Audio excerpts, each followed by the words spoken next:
Oke, jadi ini buat stream 16 kan. Jadi ini ada 8 unit, yang berarti nanti kita butuh rata-ratanya.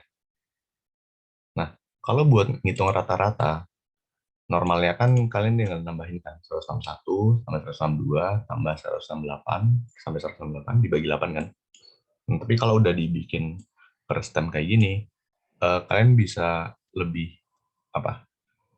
Lebih gampang gitu buat jumlahin dan rata-ratanya. Misalkan di sini kalian bisa cukup nambahin ini 1 sampai 8 dibagi dengan totalnya 8. Ntar hasilnya pasti jadi 4,5. Nah, 4,5 itu berarti kalian tinggal nambahin ke 160. Jadi nggak perlu yang gede banget. Tapi ya kalau mau ngitung manual tetap juga nggak apa-apa. Nah, itu buat yang main. Jadi ntar hasilnya pasti bakal 164,5-nya. Terus yang median tinggal kalian cari nilai tengahnya. Berarti nilai tengahnya di sini ini ada 4 kan. Ada 4 kiri dan 4 kanan. Berarti nilai mediannya tengah-tengahnya ini kan. Di antara 4 dan 5. Berarti tinggal ditambah 4 tambah 5 bagi 2. Berarti 4,5 kan. Berarti 4,5 tambahin 160. Jadinya 164,5. Terus yang modus. Nah ini karena nggak ada data yang muncul paling banyak di bagian stem ini, stem yang 16. Ini kan pada beda semua kan, 161, 62, 163. Berarti nggak ada.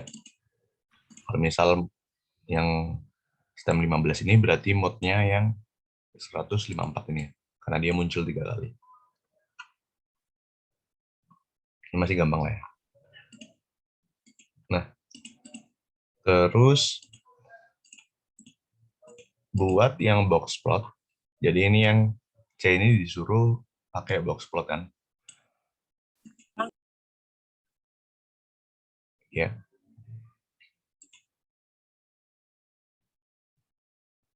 Ada yang nggak ada?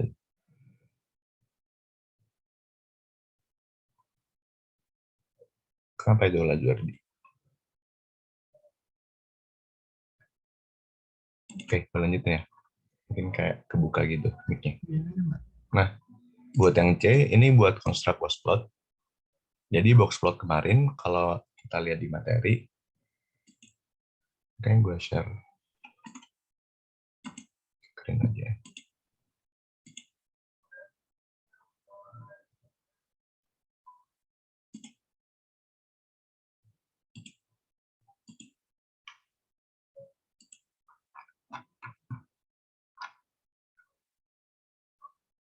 Ini kelihatan nggak PPT-nya? Gue udah pindah nggak dari Word ke PPT? Udah, Kak. Nah, ini box plot. Kalau kalian disuruh nyari box plot, berarti ini ada 5 komponen ya. Ada 5 summary. Nah, ini kalian harus tulis semua. Yang pertama, yang smallest, dan nilai terkecil. Terus yang nilai terbesar. Terus Q1, Q2, Q3-nya. Jadi cukup ini aja. Nah, kalau smallest, berarti yang ini paling kecil kan. Ini belum gua tulis di sini.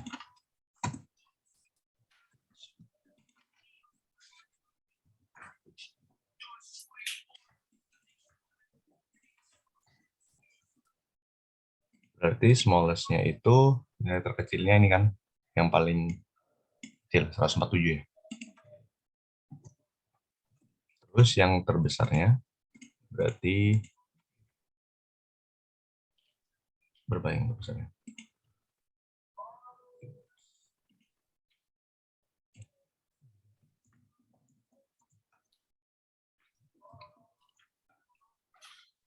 Seratus delapan puluh delapan ini yang terakhir.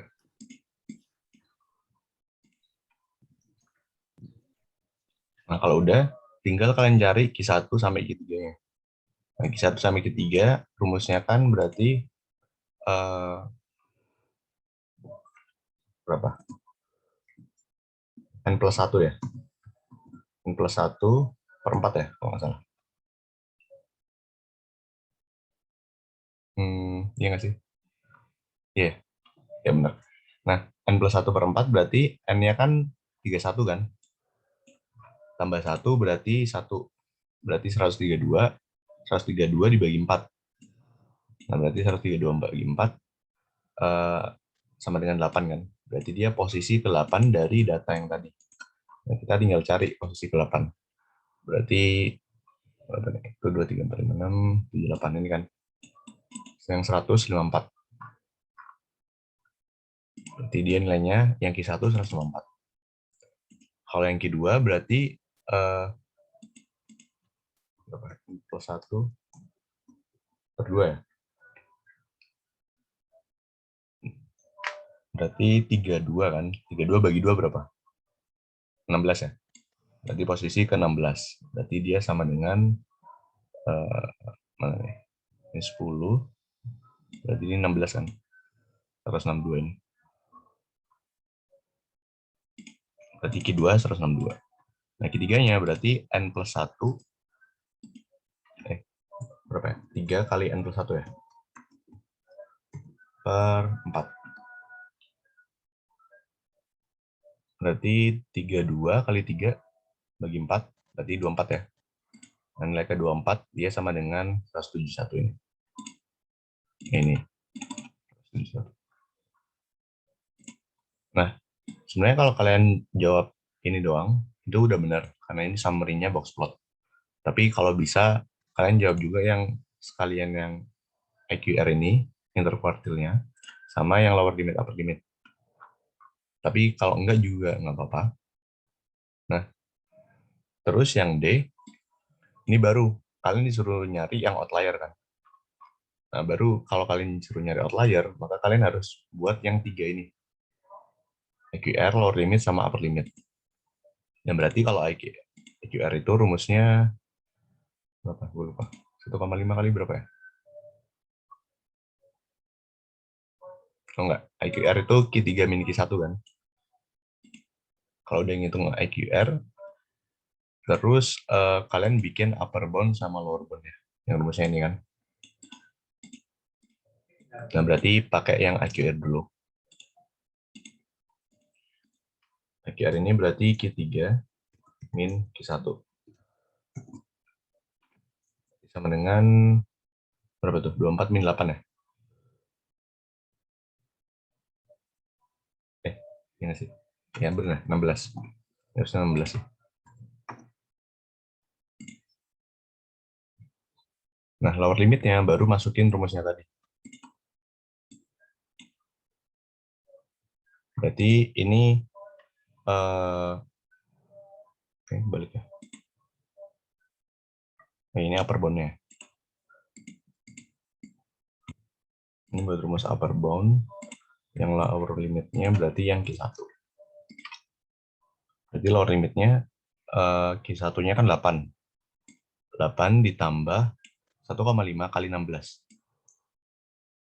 Harusnya hasilnya ini ya, 128,5 ini. Terus yang upper limitnya, berarti tinggal masukin 24 ditambah 1,5 dikali 16. Dan harusnya hasilnya 196,5 ini. Nah, dari sini kita bisa nyari dia ada outlier atau enggak dari datanya. Kalau dia ada di bawah lower limit atau di atas upper limit nilainya, berarti dia ada outlier. Nah, kalau dia di data, yang terkecilnya kan 147. Yang terbesarnya 188. Nah, berarti karena dia 147 sampai 188, maka nilai 147 sampai 188 ini masih ada di dalam lower limit dan upper limit. Yang berarti ya dia nggak ada outlier. Jadi yang di ini kalian tinggal bilang kalau dia nggak ada outlier di antara data tersebut karena dia masih masuk ke dalam lower limit dan upper limitnya. Beda cerita kalau misal di sini ada nilai berapa? 201 misalkan. Nah, berarti nilai outliernya adalah yang 201. Oke. Atau misal nilainya 125. Ini berarti 125 masuk dalam outlier. Sampai sini ada yang mau nanya?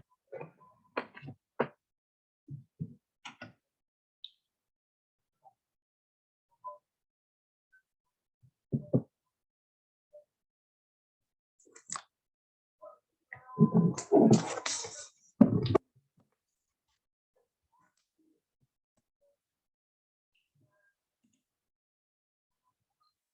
kalau nggak ada, lanjut ya.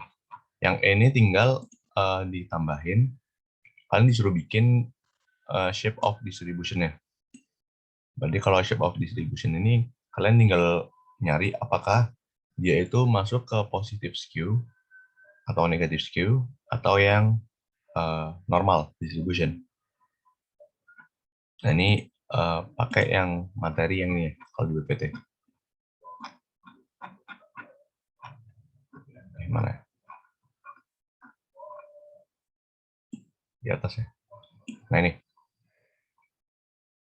apakah dia normal, simetrik, atau positif? Ini berarti mode lebih dari median yang lebih dari min, atau negatif, kebalikannya. Nah kalau dilihat dari yang tadi, minnya 162,7. Ini min buat semua datanya. Kalau dihitung lagi, berarti kalian tinggal nambahin ini semua. Dibagi 31 kan. Berarti nanti hasilnya jadi 162,7. Mediannya tinggal ngitung pakai rumus yang baru. Mode-nya tinggal cari lagi yang paling banyak muncul. Nah, kalau dilihat ini berarti min ya paling gede kan. Min lebih dari median dan lebih dari modus. Yang berarti di sini kita bisa pakai yang positif skew. Berarti di sini kan yang terkecil mode kan, 154 di sini. Kecil mode. Habis itu lanjut ke median 162. Yang tergede baru yang min 162,7. Ya bentuknya mirip-mirip lah kayak gini. Atau kalian bisa juga bikin yang per apa nih? Apa sih namanya? Box plot ya. Ini. Box plot, histogram, sorry. Kalian bisa bikin yang kurva yang kayak tadi atau bikin yang histogram kayak gini. Both of them sama, cuma yang harus diperhatiin itu buat skew-nya. Apakah dia ke kiri atau ke kanan. Ini berarti masuk yang positif.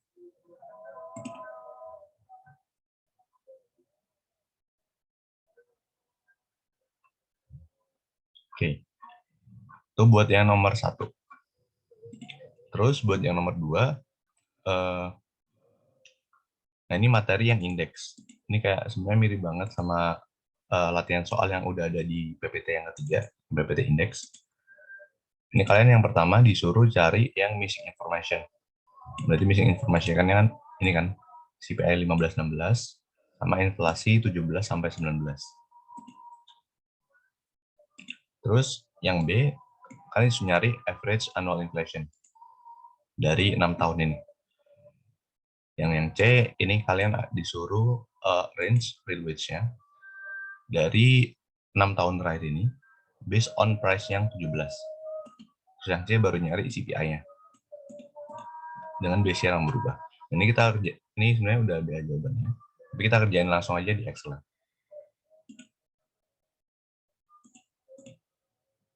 Nah, ini kalau kalian lihat di PPT yang 3, PPT 3 kan ada soal yang kayak gini kan.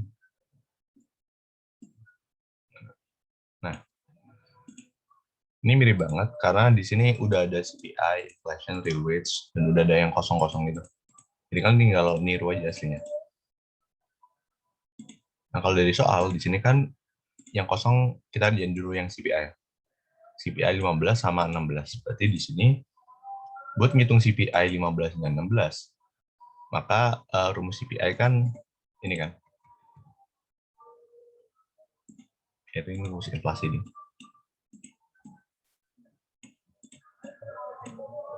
Nah, rumus CPI aslinya ada sendiri, tapi karena dia di sini udah ada base information buat inflation-nya, maka kita tinggal bisa ngotak-ngatik dari inflation-nya ini.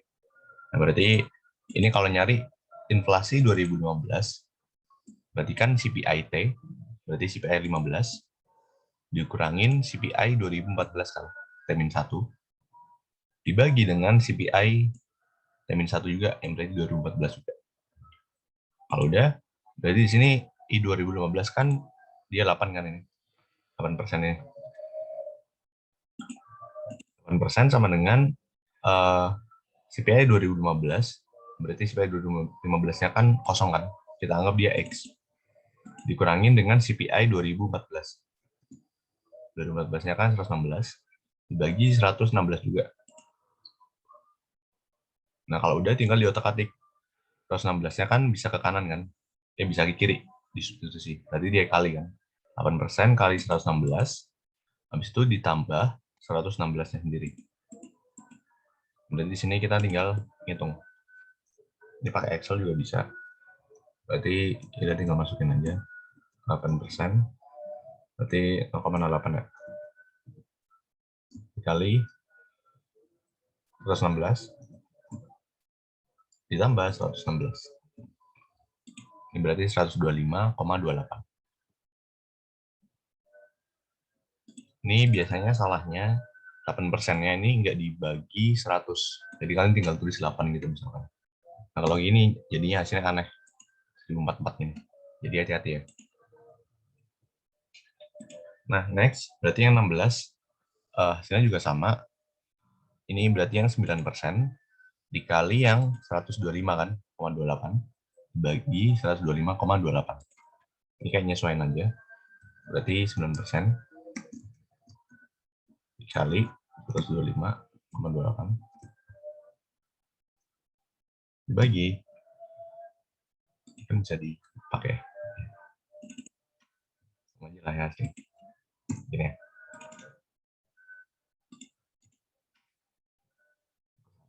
0,009.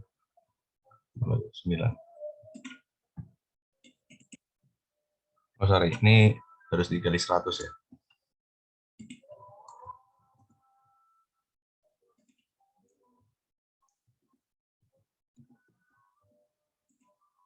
Nah, kok beda?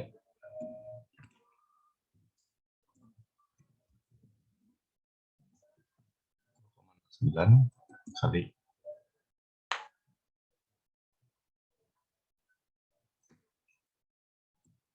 Ini jawabannya berapa ya tadi? Jawaban kalian berapa nih? Kalau yang ini? Oh sama. Berarti tadi ada kesalahan ya. Lagi bodoh gitu. Nah ini hasilnya 137 ya. Ini buat CPI yang 16. Terus buat inflasi, berarti tinggal cari buat yang dari rumus ini, CPIT, min CPIT min 1, bagi CPIT min 1. Berarti kalau dari sini, ya kan CPI 2017 kan. Berarti kalau 2017, maka CPI 2017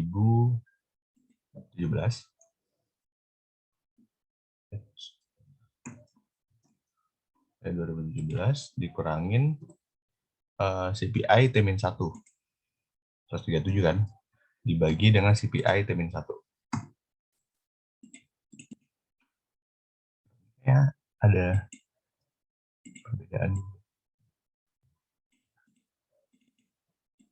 karena lagi aneh ya, koma-komaannya jadi salah gitu.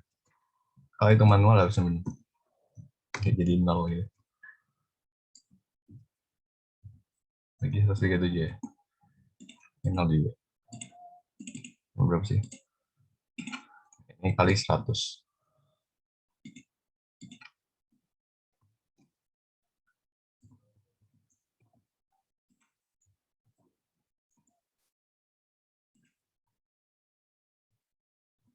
Ini berarti inflasinya 2,19.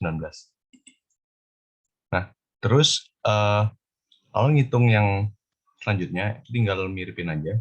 Jadi hasilnya ini bisa ditarik.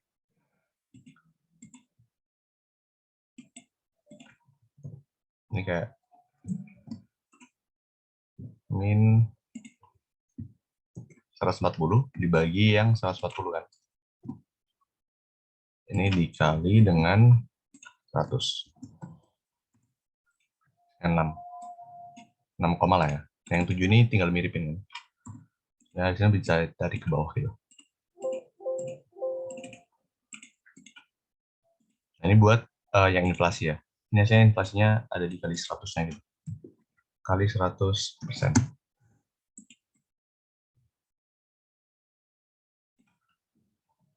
Jangan lupa juga buat dikali 100% ya. Karena ntar hasilnya bisa kayak beda itu kalau nggak dikali 100. Jadi kan hasilnya di 0,00219 kan. Nah, ini buat yang A. Berarti yang A udah kan. Ini udah ngisi CPI 15-16 sama inflasi 17-19. Berarti kurang yang B dan CD. Berarti yang B ini kita ngitung yang average annual inflation. Nah, kalau ngitung average annual inflation, ini kalian nggak bisa tinggal ngerata-ngerata ini nih. Ini ada rumus pakai yang geometrik itu. Ini sebenarnya ada kayak perbedaan hitungnya juga sih. Kayak perbedaan hitungnya kalau di BPS itu ada kayak perbedaan hitung dikit. Ada yang pakai geometrik, tapi ada juga yang dia tetap pakai yang aritmetik. Tapi tergantung juga lagi. Nanti dosen kalian minta yang mana. Tapi biasanya kalau di statek, dia pakai yang geometrik. Jadi kalau geometrik itu berupa rumusnya. Ada ingat nggak rumus geometrik min?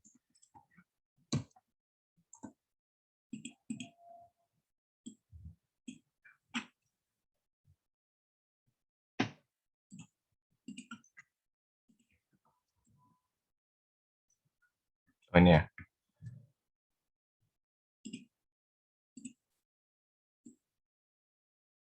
Geometrik min ini berarti 1 plus R plus 1 di akar N kurangin 1. Nah, R-nya itu adalah dia perubahan yang inflasinya. Berarti di sini geometriknya kan segini kan. Ini kalian tinggal tambahin dulu. Berarti ya kan tinggal kita ngitung yang dalam kurung dulu ya, dalam akar ini. Berarti kan dia 1 plus R plus 1. 7 kan? Ini 0,07 sih. 0,07 ditambah 1 plus, udah ini banyak. Saya udah ngitung sendiri ya. 0,8 ditambah 1 plus 0,09. Ini terus sampai akhir 0,219. 0,0 ya. 0,0219 ditambah diterusin sama yang itu, sama yang bawah sendiri 0,0521. Berarti 0,0676. Nah, ini kan di dalamnya kan, dalam kurungnya. Ini harus kita akar dengan N. Yang berarti akar itu apa ya rumusnya? Root ya?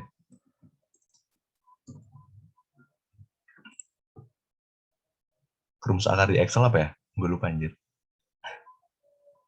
Ada yang inget?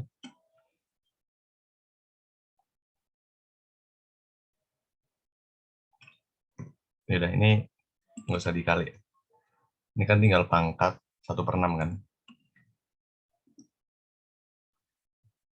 Ini kalau di Excel tuh pangkat itu berarti dia akarnya kan. Tapi ini kan kalau di akar N-nya kan 6. Tapi kalau di pangkat gini berarti dia jadi 1/6. Biasanya jadi 1,06 ini. Nah, ini harus kita kurangin dengan 1.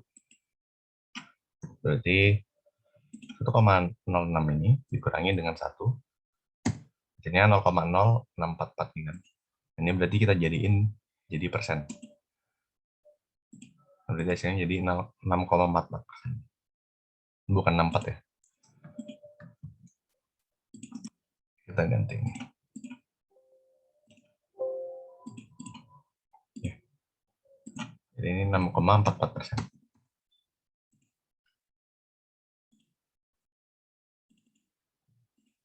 Nah, ini buat ngitung yang geometric mean. Jadi kalau ngitung di Excel, kalian bisa ngurutin gitu. Ngitung dulu yang dalam kurungnya, Habis itu dipangkatin, habis itu baru dikurangin 1, dan jadiin persen. Jangan pakai yang arithmetic mean. Kalau pakai arithmetic mean, berarti kalian tinggal average ini kan. Hasilnya jadi beda, 4,88 ini. Berarti 4,8% kan. Nah, hasilnya jadi agak sedikit ngaco gitu. Ini buat yang B, buat yang arithmetic, buat yang ngitung rata-rata ya. Nah, terus buat yang C, kalian disuruh ngitung real wage-nya dari 6 tahun ini based on price in 2017. Dan berarti kita harus buat tabel baru kan. Harus buat kolom baru kan di kanannya sini. Ini buat yang real wage-nya. Dan harus ngitung masing-masing. Yang berarti di sini real wage itu rumusnya money income dibagi CPI. Atau money income ini berarti dia nominal income ya. Jadi nominal income kita tinggal pakai yang nominalnya udah di dalamnya sini. Ini 6, 6,3, 6,5 dan seterusnya. Ini satuannya apa nih? Satuannya miliar rupiah, berarti juta ya. Nah, kalau ngitung manual, upah real tuh berarti tinggal dibagi antara monthly income dibagi CPI kan di masing-masing tahunnya.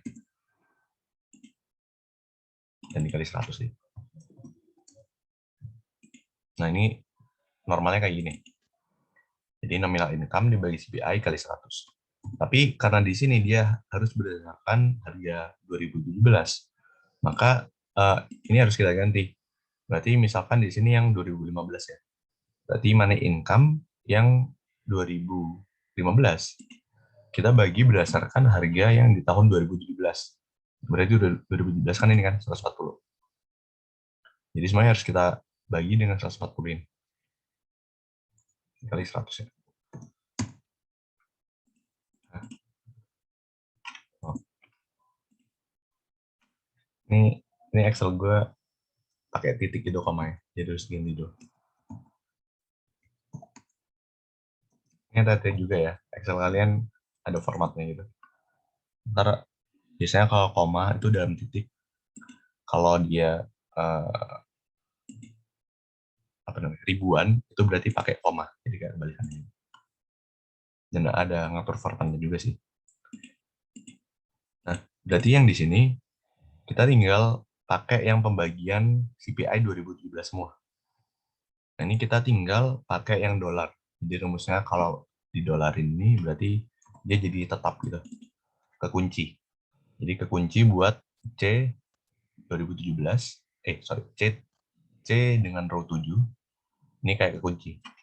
Jadi ini kita bisa tarik hasil. 6,5 bagi 140 kali 100. Bawahnya juga sama, 6,9 bagi 140 kali 100, dan seterusnya. Berarti ini harga real berdasarkan harga 2017. Dan ini dalam miliar rupiah ya. Jadi kalau kalian mau ngaliin 1 juta berarti jadi 4.292.000. Tapi di sini karena monthly salary-nya juga dalam bentuk miliar rupiah, pakai koma ini, berarti kita tinggal ngikutin berdasarkan yang nominalnya. Jadi nggak usah dikali 1 juta. Gitu.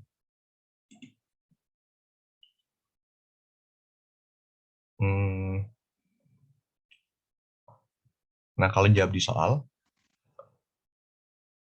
harusnya nanti boleh juga pakai Excel. Gue nggak tahu, pertemuan kemarin yang terakhir ibunya minta pakai Excel nggak? Dibolehin pakai Excel nggak buat jawab soalnya? Boleh sih Kak katanya. Boleh? Iya boleh. Okay. Buat ini dong. Buat hitung-hitungan gitu. Nah, tapi gue agak nggak tahu juga nanti beliau itu ngebolehin langsung pakai angka gini, rumus saya ini, atau nanti kalian harus ngitung, jadi kalian bikin 2 kolom gitu. Jadi ini buat rumus upah real. Berarti ini kan dia 6 dibagi dengan 140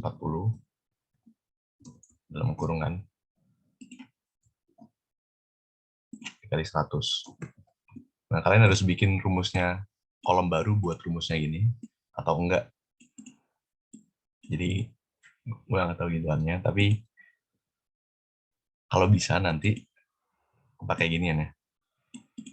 Gue takut ibunya kayak nyalahin gitu. Tapi kalau misal Excel-nya juga dikumpulin, Excel dikumpulin nggak? Atau kalian cuma nge-SS ini? Jadi kalian, Hukum SS sih kak katanya, buktinya gitu jatuhnya. nah kalau SS, harusnya kalian pakai ini ya, pakai rumusnya kayak gini. Jadi mungkin agak sedikit lama, jadi ya ribet juga sih. Tapi lebih ribet lagi kalau kalian nulis. Jadi kalau bisa ditulis rumusnya gini ya. Atau enggak, di sini kalian tinggal pakailah di sini misalkan berarti CPI, mana income kan, nominal wage, dibagi 140. Ya, berarti 140 kan, ya pakai yang 2017 ini, kali 100. Ini juga boleh. Terserah mau pakai yang mana. Tapi yang jelas harus ada rumusnya ya. Yang satuan kayak gini. Karena nanti kalau di SS terus dikopas kan nggak ada rumusnya gitu. Takutnya dikira nyontek. Oke. Terus yang D, ini buat ngitung CPI 14 sampai 19 dengan base year-nya itu tahun 2018. Nah, ini berarti pakai yang ngubah base year kan. Ini awalnya base year-nya 2012. Sekarang kita ganti base year-nya 2018. Nah, ini rumusnya, bentar.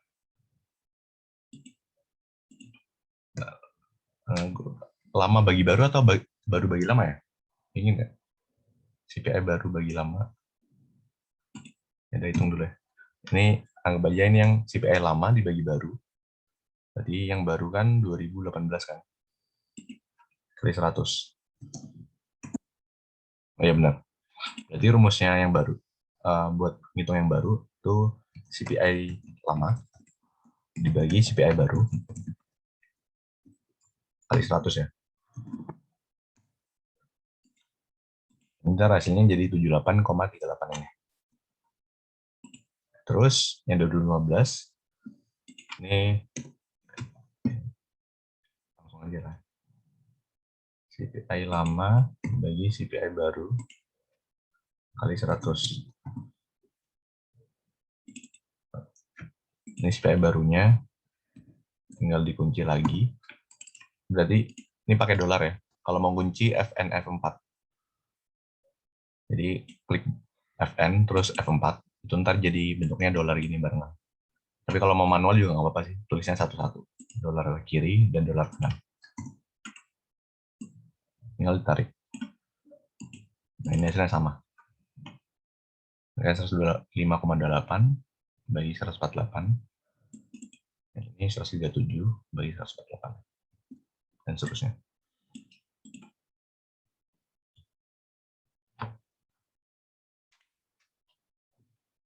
Ini buat yang nomor 2.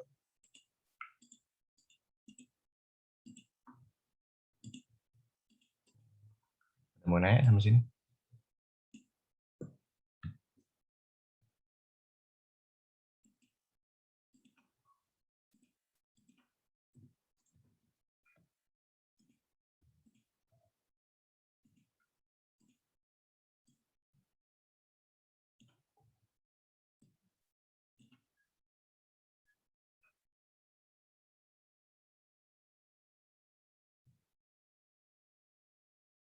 Oke, kalau nggak ada lanjut ya.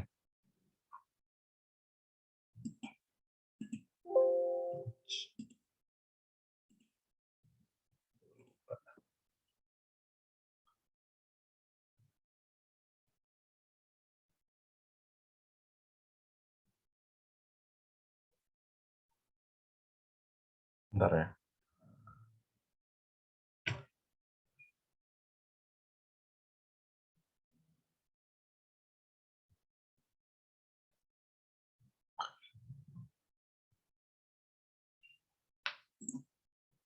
Oke. Eh,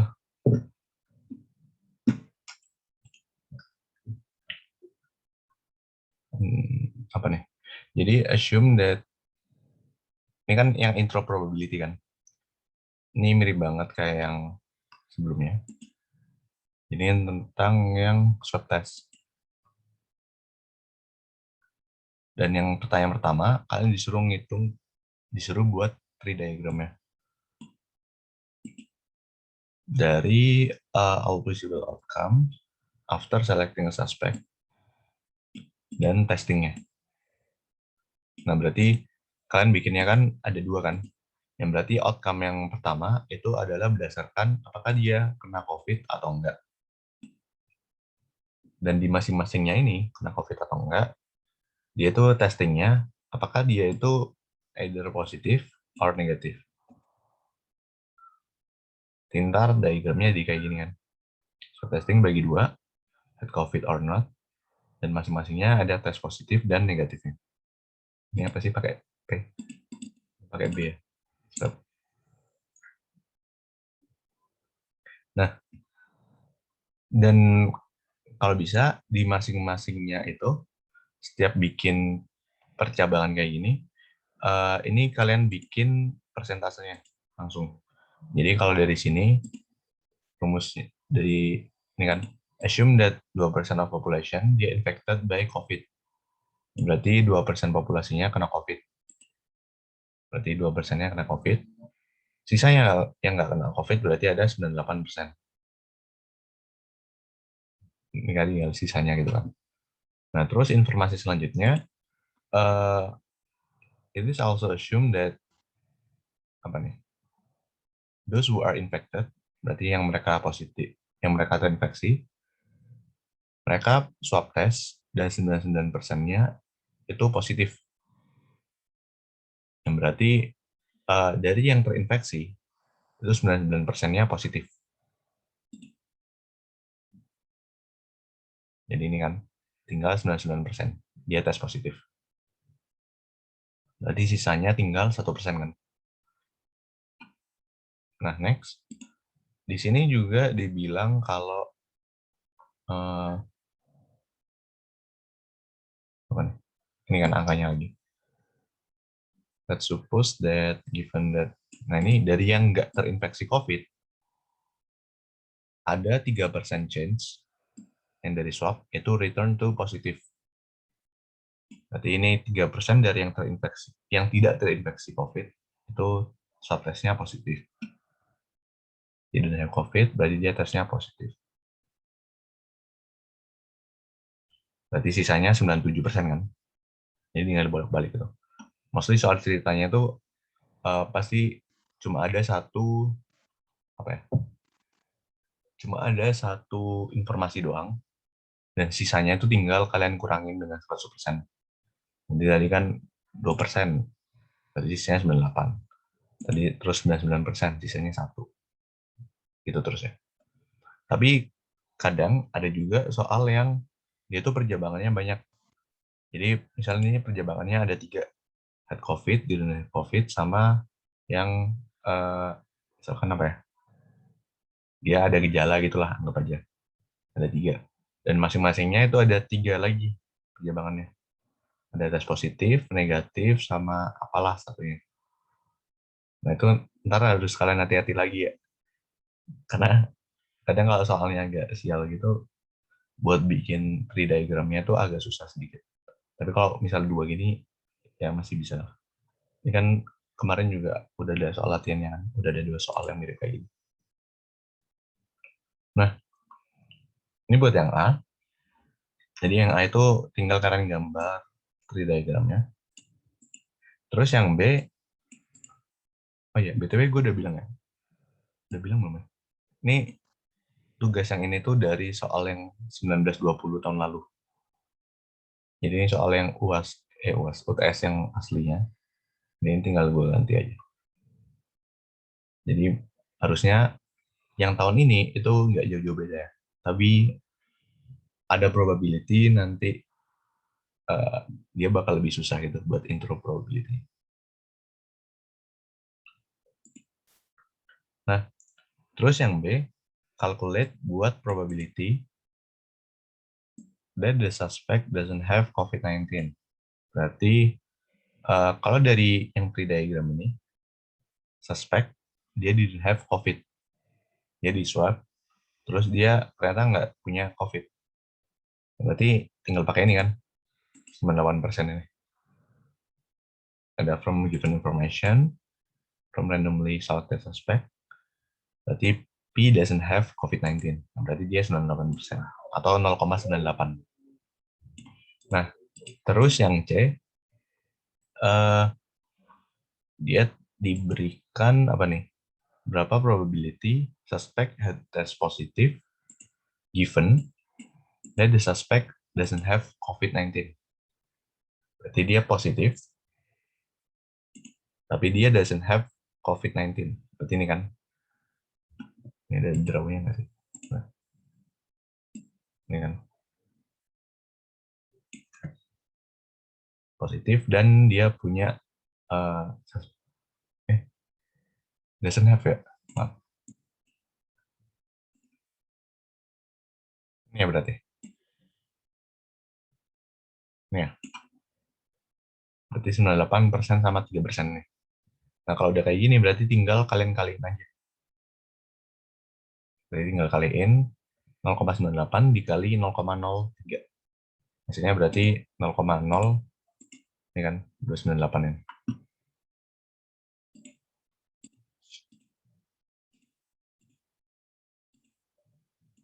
Gimana cara balik ke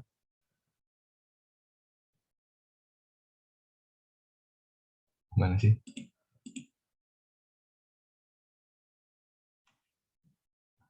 Ya udahlah ya. Pakai pen aja terus-terusan. Nah, terus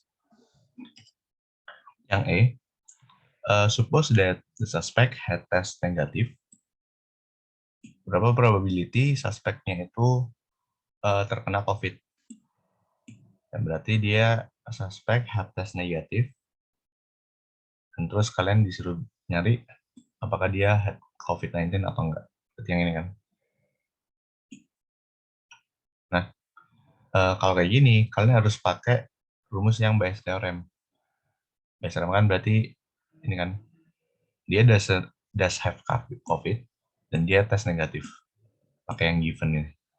Berarti kalau dijabarin, maka ini pakai rumus yang Bayes theorem itu. Berarti yang atas kan pakai dikalikan does have COVID sama tes negatif. Given does have COVID.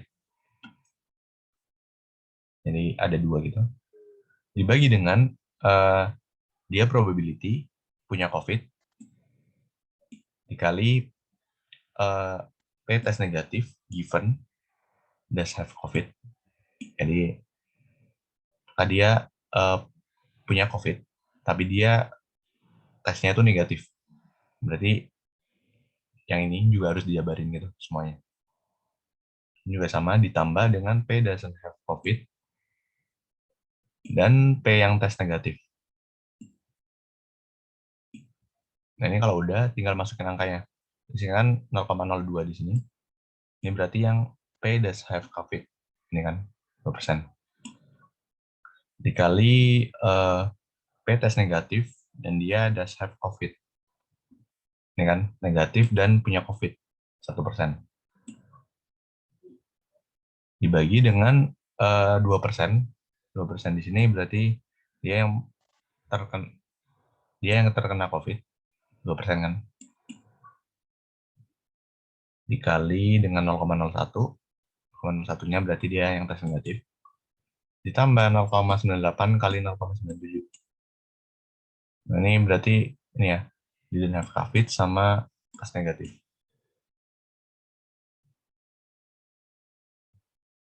Nah, ini hasilnya berarti tinggal dihitung aja. Jadi 0,02 kali 0,01 sama dengan 0,0002. Yang bawah juga sama.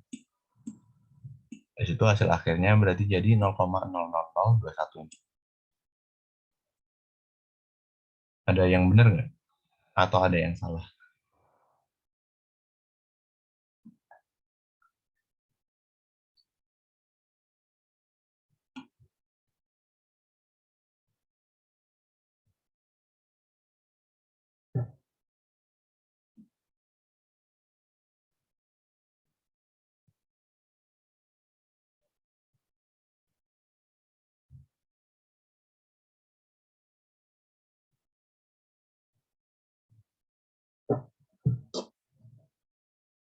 Oke, eh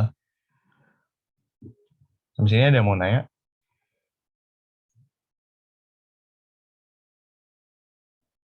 Ini kalau mau lihat yang teori yang Bayes teorem, tinggal lihat yang PPT berapa? PPT 4 ya.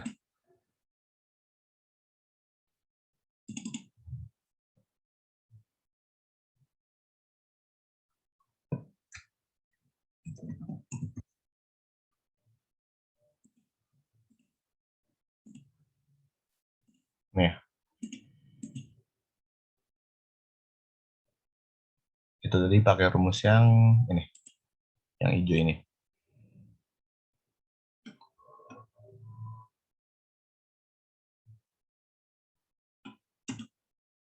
Oke,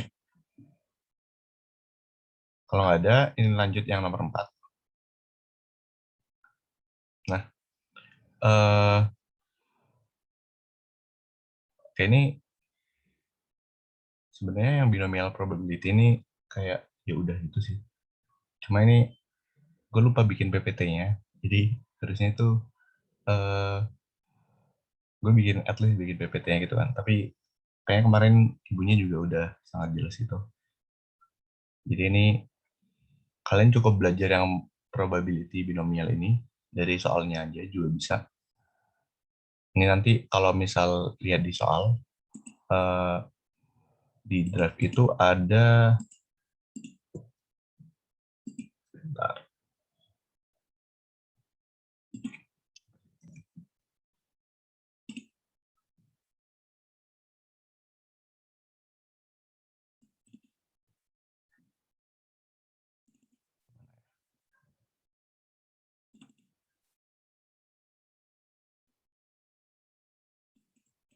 belum gue taruh ya? Ah, iya anjir. Di draft itu ada, harusnya ada soal-soal ini. Bentar ya. Nah ini ada pembahasan-pembahasan ini. Ini gue taruh di draft. Tapi kayaknya yang udah gue taruh yang masih sebelah nih. Nah ini banyak banget soal-soal yang campuran gitu. Jadi ada yang probability, ada yang apa nih? Ini stem and leaf. Ini udah pernah gue jabarin belum ya?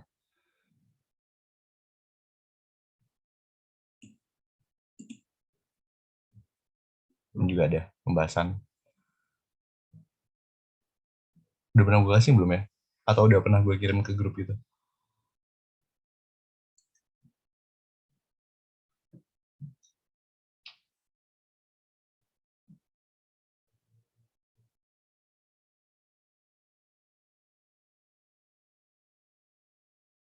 Halo?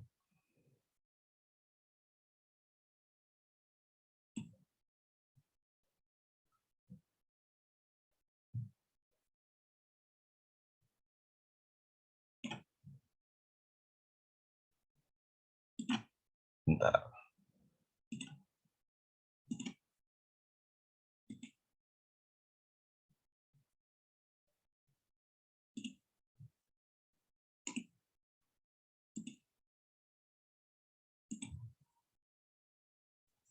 Oke deh. Kalau nggak ada, ini lanjut aja ya, dikit lagi. Kayaknya biar yang nomor 1 aja.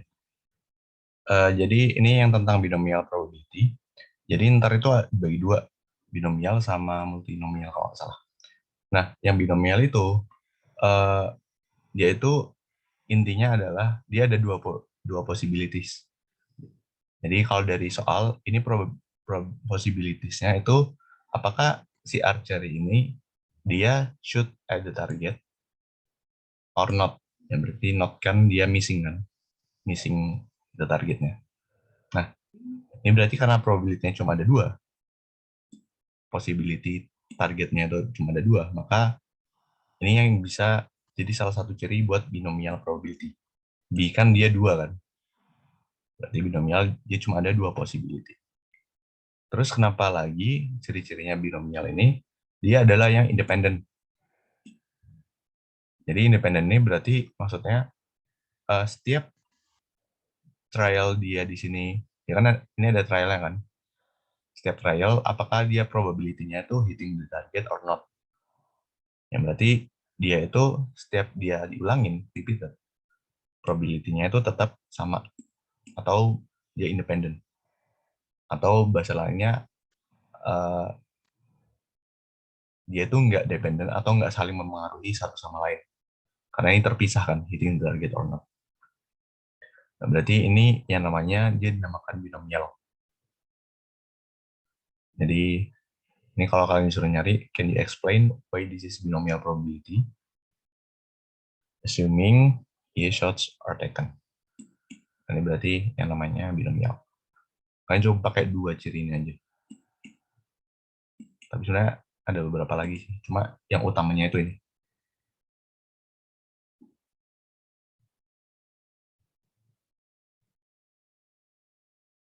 Oke. Ada mana ya?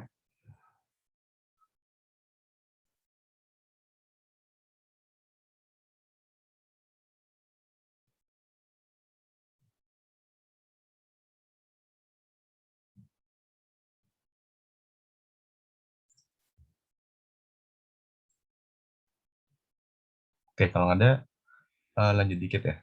Jadi, kalau dari sini, binomial probability, rumusnya itu pakai yang ini. Jadi, kalau ditanya probability, find the probability that exactly 4 arrows hit the target. Yang berarti X-nya itu sama dengan 4. Nah, kalau kayak gini, kalian tinggal masukin di rumusnya. Berarti N-nya itu kan 10 kan? Ini 10. X-nya berarti 4. Berarti 10 faktorial dibagi 4 faktorial dikali dengan N min X. N min X berarti 10 min 4 kan? Berarti 6 faktorial. Terus yang P ini, P pangkat X dan Q pangkat N min X ini juga harus dihitung. Berarti P-nya kan di sini, ini kan, 3/200 dikali 70 min 40. Ini berarti P-nya itu exactly dia 0,45. Ini dari mana? Ini dari soal.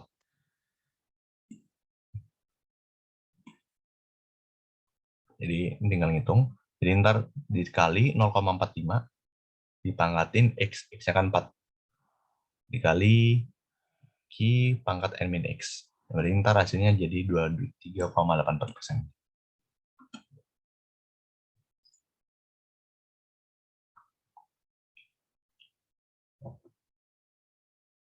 Oke. Ada yang nanya sebelah sini? Dari 4 soal ini?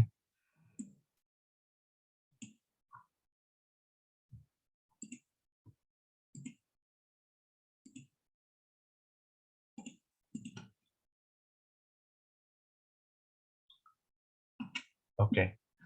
Kalau nggak ada, kalian tesnya kapan?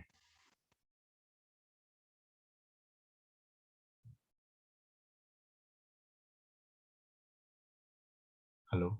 Jumat, Kak. Jumat? Ya, Jumat depan. Jumat tuh 22 berarti? Ya, oke. Ini masih lama ya? Ya, Ini masih kalian lama. bisa, iya. Kalian bisa belajar lagi. Ini ntar soal-soalnya bakal gua taruh di drive. Dan ini jawabannya juga gua taruh di drive. Terus bisa kalian pelajari lagi. Dan misal kalau kalian mau nanya, bisa PC gua aja. Dan jangan sungkan-sungkan buat tanya ke ibunya juga ya. Itu juga harusnya nggak apa-apa. Oke, kalau gitu gua tutup dulu asis kali ini. Thank you semua udah datang dan good luck buat UTS-nya. Makasih, Kak. Thank you, Kak. Thank